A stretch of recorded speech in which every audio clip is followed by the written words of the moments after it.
Welcome to the future programming. In this video, we're going to perform a deep dive into Cursor.ai, the AI code editor.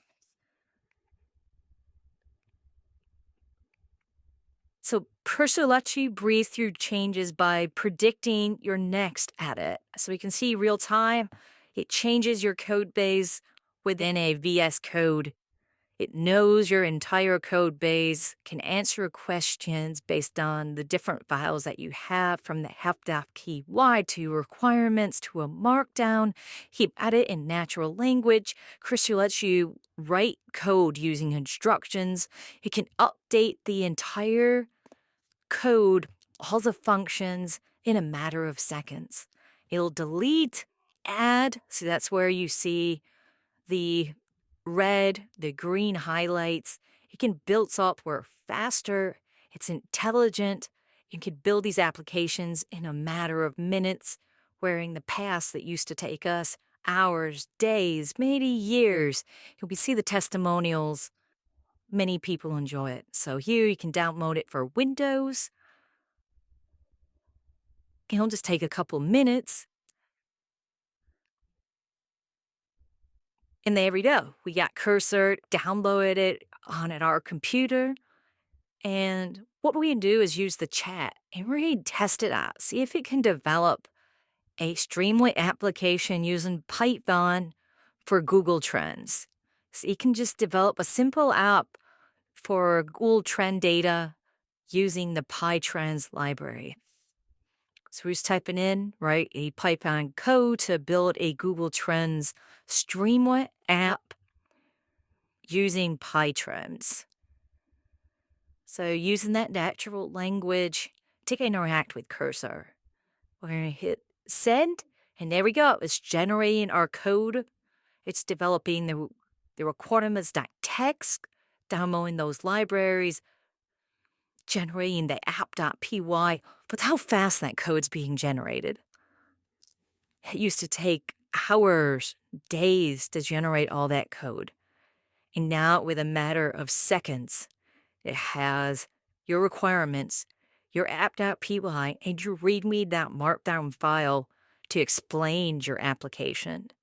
And here it's developed the Streamline application, clean, modern interface, ability to search any term and view its trends, ranges from 1 day to 10 years time frame. So they didn't accept all these changes. And now we can see is we get the different files. We got our code all generated using PyTrends, using the Streamline library, which is a way to friendly interface for users to use an application. We README explain our application to the user, so all those things you expect from a GitHub repository. We got requirements. So now that we have our files all generated, we're going to test this out in the terminal. So we're opening up the new terminal, and we also get instructions how to run it. So we're going to run Streamline, run app.py.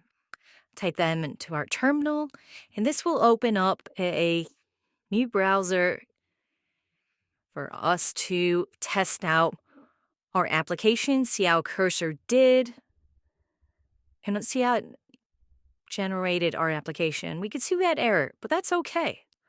We're going to use this error message and paste this back into Cursor and see if it can resolve its own mistakes. So we can see Cursor's not perfect. You're not going to be generating code one shot and you've got a full production code. Not. You're going to have to go through revisions like you typically would. There's trial and error. But using natural language, we're just going to type in the error and see if we can resolve it. We see it was resolved because of our data types. And we see it's applying new code. So it's added 11 additional lines of code. And if we're happy with the updates, we can just hit accept.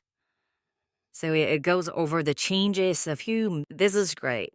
Used to take hours for myself to go through forms, textbooks, reading documentation, strength, as Cursor will do all that for you, saving you time, enhancing your productivity as a coder. So we're open up a new terminal and seeing if it resulted there. I'll see how well it did. You can see it's running and we had timeout error. But again, that's okay. We're just letter meme and we're going to just paste this in like we did before and see if we can resolve it. So those new to Cursor is, again, you may receive errors. This is not perfect, but we can easily troubleshoot these errors that we do receive. So we can see it's updating the code, giving us explanation what's going on with the timeout error. It's changed our code to allow greater timeout for the amount of time.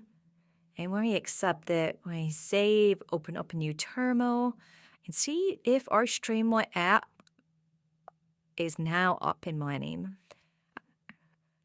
So we're going to type in the Streamline app.py. And let's see see if that's right now. And there we go. We got a full-blown app, everyone. And this is showing in the trend of Python programming over the last year. Haven't changed our search term over to AI. And we got a functioning app. Like, this is working, changing the search terms. You can see AI's growing popularity over the last year. Same with Cursor. That's grown since the website came out. You can see we can change our time frame. We got from the last 24 hours to 10 years. So a wide range to select from.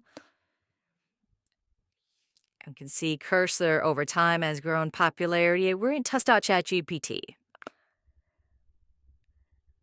We see over the last 5 years, and we can see that makes sense. Came on around 2022, and it's grown to 100% recently. So gaining in popularity. So it's just good data to have. We get the raw data that we can export the CSV to do additional analysis. So we'll click that export button. We'll get a full-blown app. And yep, there's the CSV file for us to do further analysis. So thank you guys for checking out this video. We'll see you next time.